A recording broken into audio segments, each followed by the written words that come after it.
Here we go. All right. Good afternoon, Pacific Northwest. Here we are. And all the other good times for anyone else who's watching around the world. We are here to do our weekly talks with Johanna Thorn. And today we are going to go into how food can support our hormones. And this is working on the foundation that we built last week, talking about all the different biomes. And it's also, we thought of it because someone had asked a question, what is seed cycling for your hormones, which was in some of my comments from the last session that we had. So Johanna is going to go ahead and start telling us about food, hormones, how to support it, and also to answer that question, what is seed cycling? And actually, she likes to call it fat cycling. So we'll just go ahead from there, Johanna. Thank you. Okay, great. Well, hello, everybody. For a minute there, I was kind of in shock when she said good afternoon. I have like no concept of time these days. So welcome and thank you for taking the time out to join us here today live. And if you couldn't make it live, then thank you for taking the time to watch this recording. And I hope that you find some value in it. And do feel free to post your questions and comments, as Josiah said, because we will answer them and talk about them for you. So, last week we were talking about how our, bodies are just this beautiful, miraculous entity that we get to inhabit. And we were focusing on our personal ecosystems, which is in reference to, all of the biomes that we have basically externally as well as internally that make up who we are and how we function, basically. And also touched on the fact that if our biomes are not in harmony and not balanced, then this is where we're going to experience some health challenges or some issues or symptoms, or if you've been following me for a while now, then I like to refer to them as love notes. And it's basically our ways body of communicating with us and trying to get our attention. And so, our bodies are these miraculous beings, really, and they're dynamic. They're not static, right? So every second of every moment, they are constantly shifting and changing. And our needs are constantly shifting and changing on all levels. So that's, nutritionally, mentally, emotionally, and spiritually as well, too, because everything is all interconnected. And that's really important to remember that. And so as women, we go through 4 particular cycles within a moon cycle. And our bodies are doing different things and working on specific functions within each of those cycles. And that might be something for another discussion. But right now, what I'd like to speak to is that, this is where food comes into play, because specific foods give us specific nutrients, right? And we have specific needs at certain times of the month, basically. And so a really simple way to be able to support hormone balance is to use food in this way to support us. And, this is why in my course that I have created called Cyclical Wisdom for the Modern Woman, that's basically what we're doing. We've taken each phase of our cycle and broken it down into those phases. And then we're looking at what are the specific foods that provide those nutrients, within that cycle that can support us at a much higher level. And this is also something that's really important to note, is that this is where variety comes into play. If you're eating the same 10 foods over and over and over and over and over again, that's kind of static. That's not dynamic. If you are not eating local foods that are in season, then you're not getting specific support for your ecosystems that you need, that are only available in those essential realms. And if you're not eating your foods necessarily combined in a specific way at a certain time of day, then you're not getting the most benefit from them as well, too. And sometimes putting extra stress on your body. And so one thing I always talk about is life equals life. So we are only as alive as the life that's in our food, right? If we're eating vibrant, high frequency, just full of dynamic life food, then that's going to translate to us. And if we're not, we're eating processed food, or, we are, even if we're eating, really healthy food, if we're not eating enough of a variety and, cycling that out through the seasons as well too, then we're missing out on really key components of the nutrients. And then another factor that comes into play with that is you could be doing all of these things. You could be eating all of these foods. You could be following, all of this support and all of this guidance. But if our biomes are not functioning up to par and are not in harmony and balance, then we're not going to be able to extract and process and deliver these nutrients in a way that our bodies actually need and can be utilized. So you can begin to see that there's so many layers and so many pieces, to this. And so that's why I talk about it so much. And that's why I like to dive deep into it, so we can break down all of these pieces and all of these layers. And one of the questions, like Josiah had mentioned, was that somebody had asked about seed cycling. And so I'd like to speak to that for a few minutes here. And so seed cycling, if you look it up on the internet, it's a pretty popular concept, and it gets used a lot in nutrition work, especially with female health. And the basic premise and idea is that from day 1 up into day 14, you are looking at estrogen boosting foods, so to speak. And the 2 seeds that are named within that part of the cycle is flax seeds and pumpkin seeds. And then on the second half, where we go from full moon back to new moon again, this is the phase where you are looking at supporting more progesterone. And so sunflower seeds and sesame seeds are named in this part of the cycle. Now, I like to span that out just a little bit more, and I like to call it fat cycling. And within that first part of the phase with the flax seeds and the pumpkin seeds, I like to bring fish oils into that as well too. And then on the second part of it, when you're going from new moon to full moon and working with progesterone, then I like to bring in the evening primrose piece into that part of it as well too.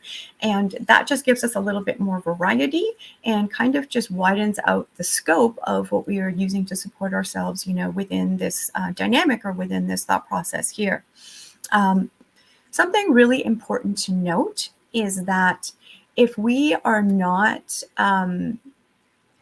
either purchasing sprouted nuts and seeds or doing it ourselves, then I don't recommend doing this. Because at that point, you're actually putting way more stress on your digestive system by eating these, these seeds in these nuts that are not in a way where the nutrients are actually bioavailable to you. And your body has to work so hard to try and extract anything out of them.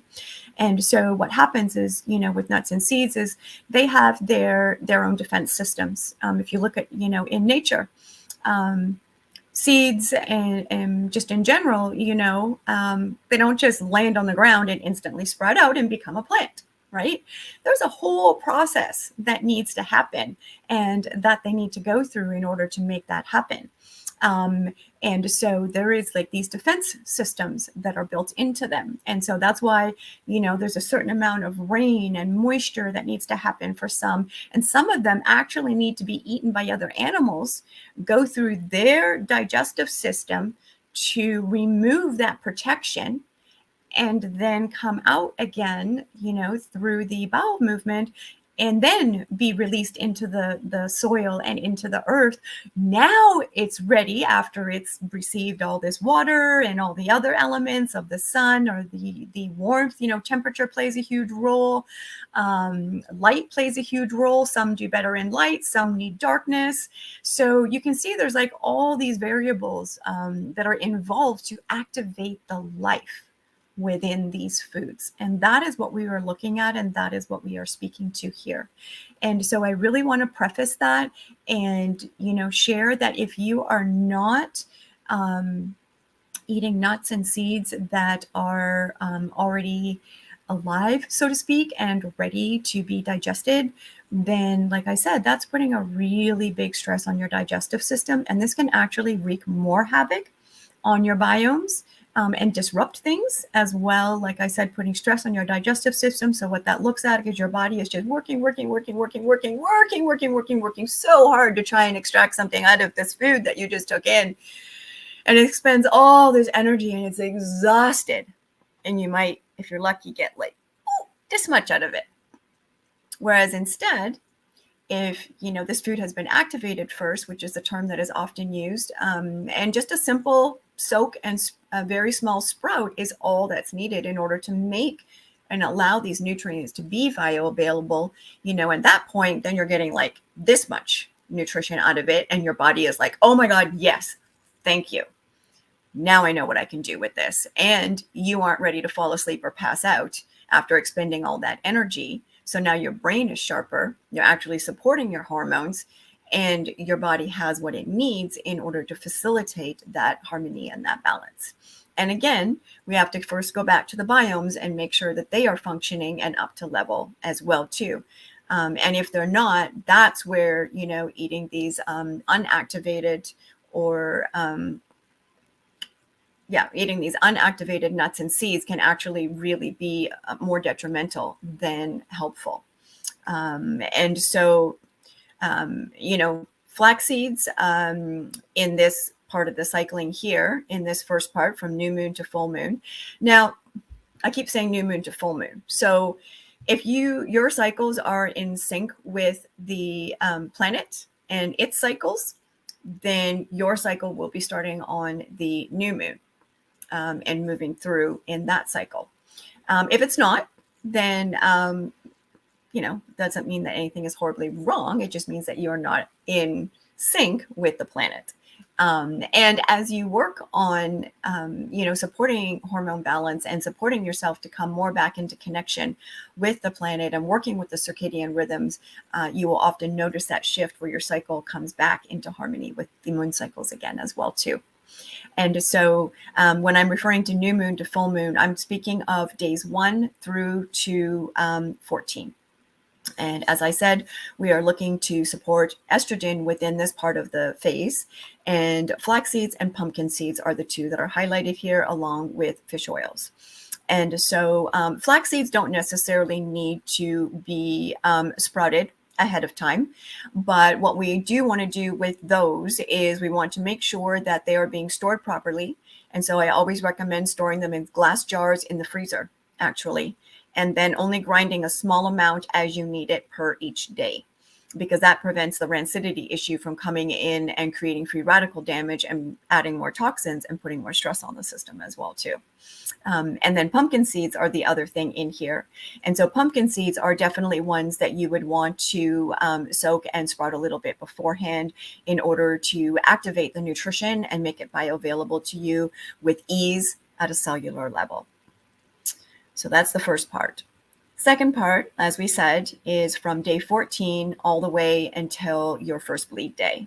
And this is, if you're in cycle with the moon phases, this is from full moon back to new moon again. And in this area, again, we're looking to support progesterone levels. And so sunflower seeds and sesame seeds are brought into this part. And both of these, it is recommended that you do a quick soak and sprout on these as well, too, for the same reasons that we've been talking about here. And this is also a good place to bring evening primrose oil in to the mix as well, too. And so you can see that I like to, actually expand the variety, right, of what we are doing. And when we are using food as medicine in this way, we want to be very clear about how we are doing this so that we are not just getting into the habit of doing the same things over and over and over and over and over again without connecting it into a specific functionality that we are trying to support within the body as well, too. And something I just have to throw out there as well, too, as we're talking about this subject, is that, nowadays, we have to be very careful of not overloading our omega-6s, This has kind of always been an area where we've had to watch out. Like when I first started into the world of nutrition, like over 20 years ago, this was something we learned in nutrition school as well, too. You have to have the right ratios between your omega-3, 6s, and 9s, right? A lot of people have, kind of heard about that. And so, back then it wasn't as big of an issue as it is today. And the reason it's such a big issue today is because, we are, as a society and as humanity, ingesting more and more nut and seed products. And so you have all of these nut and seed cheeses, nut milks, all the seed oils, and all of these things as well, too. So I have to put a warning out here to you and mention that it's very important for you to notice and be aware of how much of that you are bringing into your habits and into your daily diet, and so, if you're drinking a ton of nut milks, and if that's all you're using and you're just, using nut cheeses like continuously day in, day out, like in large copious amounts, then I have to put this warning out here that you could really seriously be leading your body into an imbalance and causing a lot of possible issues for yourself down the line. So just something to keep in mind. We can use food as medicine, but we also have to be aware of balance and moderation, and when and how to use these foods. This is where it gets really crucial. And even myself, I do like to make my own nut and seed milks because I like that variety. I use the water buffalo milk and we use some nut and seed milk, but I'm always cycling. So whatever I'm doing one day, I don't do again for another 4 days. And it's always a cycle and a rotation. And this is really helpful. And this might be something that you could benefit from as well, too, if you want to be able to combine all of these things into your daily practices, right? As same with the nut cheeses and, all of these things as well, too. So just something to think about and be mindful of. And this is where knowing the ingredients in your food really comes in handy as well, too. So read those labels really well, especially if you're not making your own foods, and a lot of you are probably thinking to yourself, well, I am just way too busy. There is no way that I'm going to be sitting here soaking and sprouting my own nuts and seeds. Like, forget it. So the good news is this is one of the benefits of living in the modern society today, because we have our pros and we have our cons, right? And one of the pros is that you can very easily purchase sprouted nuts and seeds these days in great variety. Whether it be online or in stores. So, check out your local health food stores or, stores that have those sections in them, however you shop, look online, like whatever it is that you normally do. This is an opportunity to get curious about your resources and what's available to you. So, all of these things are out there. In some areas, depending on where you live, they're a little bit easier to find. And in other places, they may be a little bit trickier, but not necessarily impossible. And so I really invite you to, consider these things if you are thinking about bringing seed cycling into your repertoire as a way to support hormone balance. And it is something that can be extremely helpful, but it can also be harmful if not used properly and correctly. And so I just want to throw that little piece out there to you as well.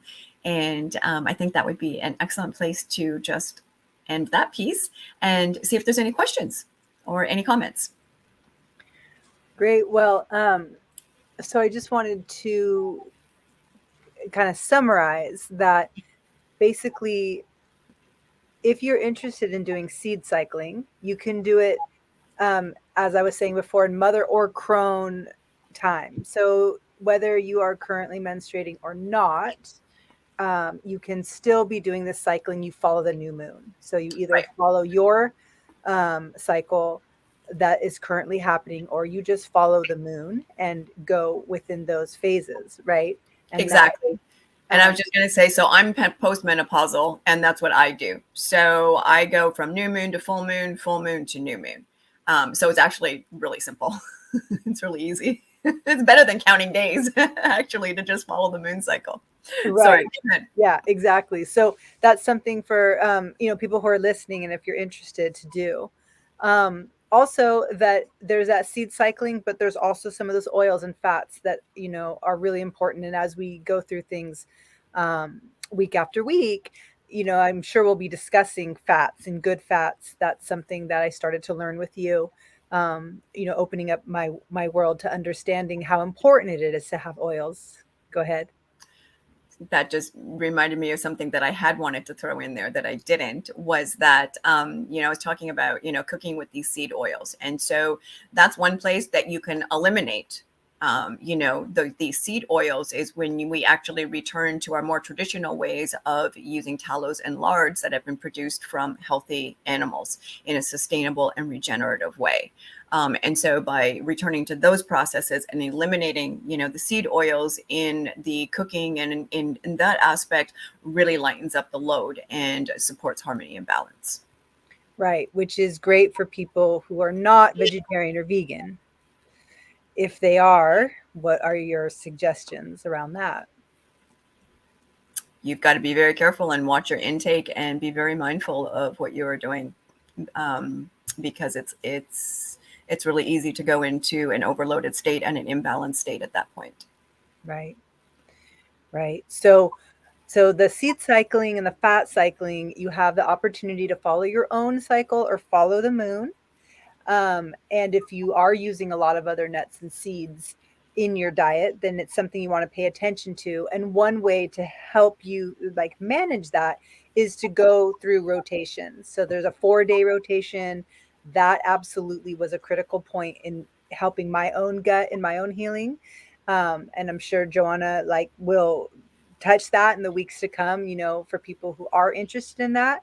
And it also sounds like something that is just an easy way to help you regulate not doing the same thing all the time, even if you're not in an acute state like I was, where it was of the absolute crucial essence to stay on that 4-day cycle.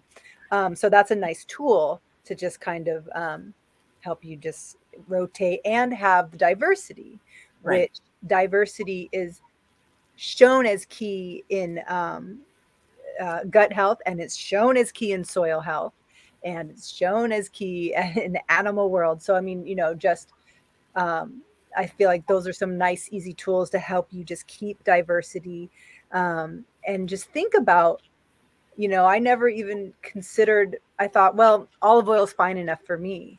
I didn't think I needed to add more oils, but then I learned that actually healthy oils are really healthy for us and good. Now my cabinet is, full of oils that I wasn't interested in cooking in or whatever, but now I'm using them as medicine.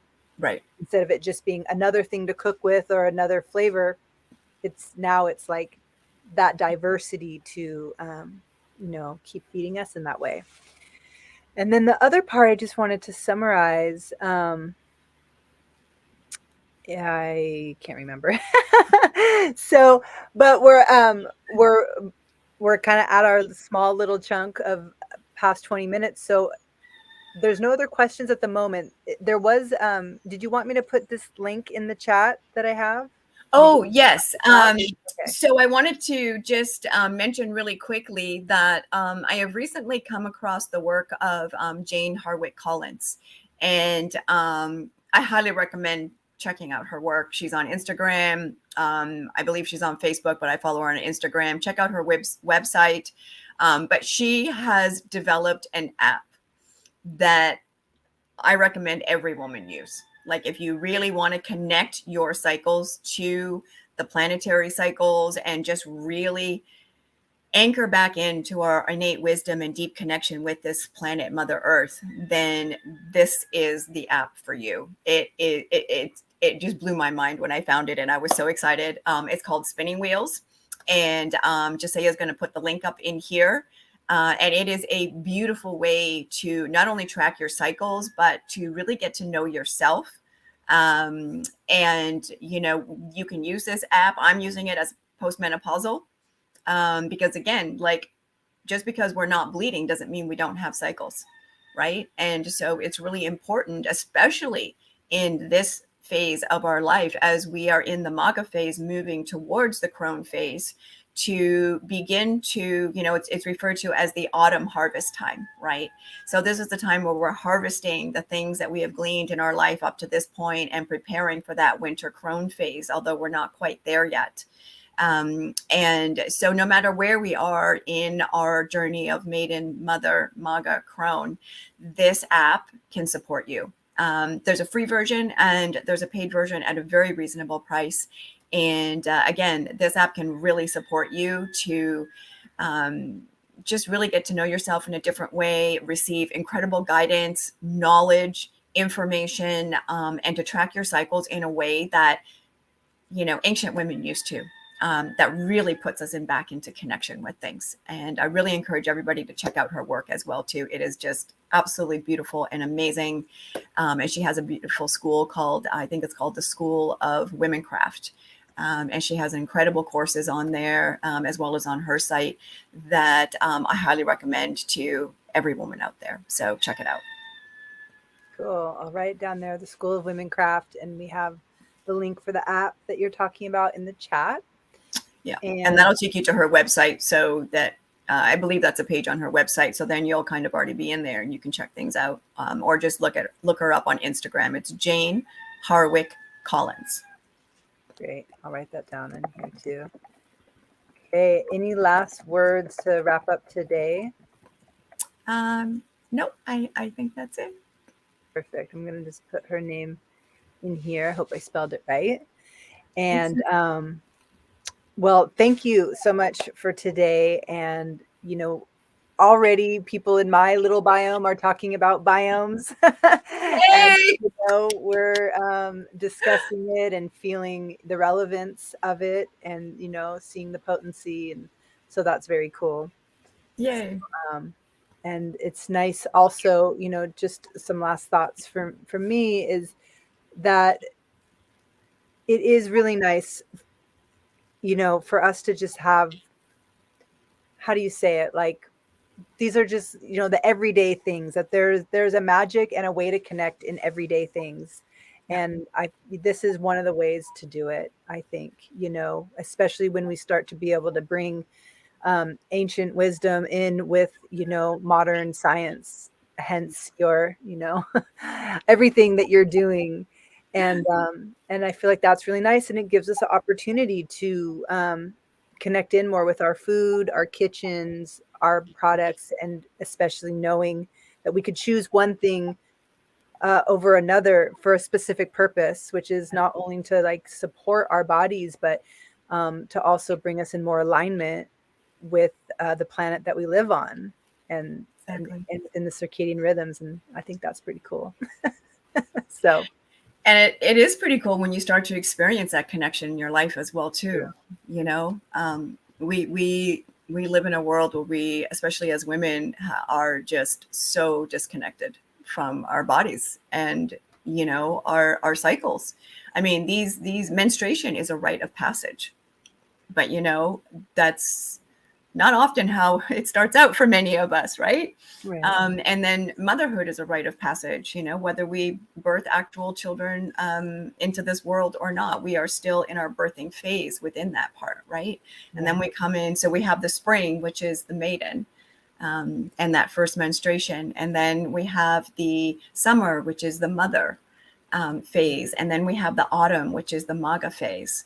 And this is something that I learned through Jane's work as well, too, because I always felt like, in this society today, it's like there was something missing because you can't just go straight from mother to crone. I'm like, there's this piece missing in here. And so that's where I began to understand this autumn MAGA phase, which just was like this light bulb moment and was like, oh my God, yes, that makes so much more sense, right? And then crone being in the winter season being much later on. But that's the beauty of the things that we are talking about in this container, is that we can support ourselves in all of these cycles, right? By tapping in and by connecting, because our wombs are just, our wombs and the moon are synonymous, really. And there is so much wisdom and so much information there. And like I said, in our modern day society, as women, we have been pushed into this role of being the same every day, like, heaven forbid, we change from day to day, and then we're called crazy.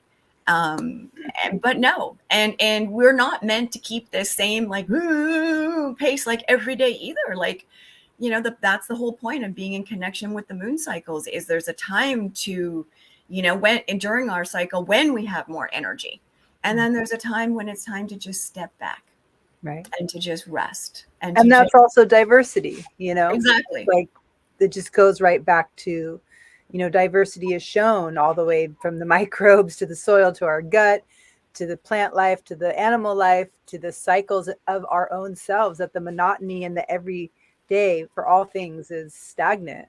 And so exactly, the dynamic aspect of diversity is key. and it's time to step out of that mold, that patriarchal society has tried to push us into. That's right. And be like, you can't be successful if you're not, especially in the business world, because so many women work these days, and are in the corporate world and hold, all kinds of positions in society. And yet we're expected to show up exactly the same every day. But that's not recognizing the fact that as women, that is absolutely impossible. And as humans, we are out of cyclical, balance. right? Exactly. As Even women men. and also as humans, we are cyclical.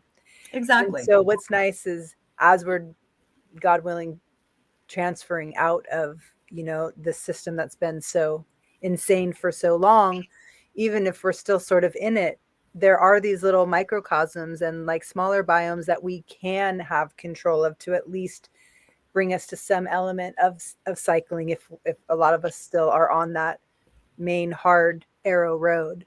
These are some ways to bring us to that cycle. And that's what we're hoping that these little discussions are going to support you to do as well too. And it's remind us. Yeah, you curious, Yes. Because a lot of us, I know for myself personally, it's like so many of these things that I teach and that I talk about and that I've implemented, in the work that I do, they were never a part of my life. And they were so foreign and so bizarre, at first. But it wasn't until I really began implementing things and incorporating it into my life where I really began to see the shifts and the changes in my own health challenges. And that really took me into the deeper work of really doing the womb healing work, which, is not a piece we can ignore. Our wombs will speak to us until we listen. So time to listen. Absolutely. Well, I know that we'll explore that when the time is right in our weekly session. So I look forward to that aspect. And thank you so much for taking time out of your busy day and the farm life and the wood chips and the animals and the roosters and the ducks. And anyone who is listening now or listening later, always please feel free to ask us questions, either in the DMs or in the comments, and we will just keep on building off these foundations and introducing more and more the pillars of Johanna's cyclical wisdom for the modern woman and all of the things that it entails. So right. And then also just a reminder too that my book is out there that introduces the foundation and the 10 steps. And that is basically the foundation of everything that I teach and everything that we will be talking about here as well too. So if you're curious at all, I think Josiah is putting the link back up in the chat. I have to find the link. I don't have it on me in the chat. Okay, but so we will put it in the comments after this gets posted up. So if you want to check it out, it will be there. But basically, because it's through Amazon, depending on what country you live in, just go into your Amazon, type in Live Vibrantly and my name, Johanna Thorn, and it will pop up. It's a green cover with a very old picture of me on it. And that would be the one. So and I have it written down right here in the banner. Yeah, perfectly. Book, so okay, great. So if you're curious and want to start diving a little bit deeper on your own, and then you can also bring any questions you have from reading the book to this chat as well too. So definitely, it's a great book. I've read it twice. And it's an easy read. It's not like it's super intense or super deep. It's just a very easy to read, brief introduction, because that's what wanted it to be, instead of like a textbook that we just goes. So. Exactly. Okay, well, we will sign off for today. Mwah. Thank you so much. Thank you for everyone. Thank you, And everybody. until next week. So appreciate you. Thank you, Jessica. Appreciate you too. Yes, absolutely.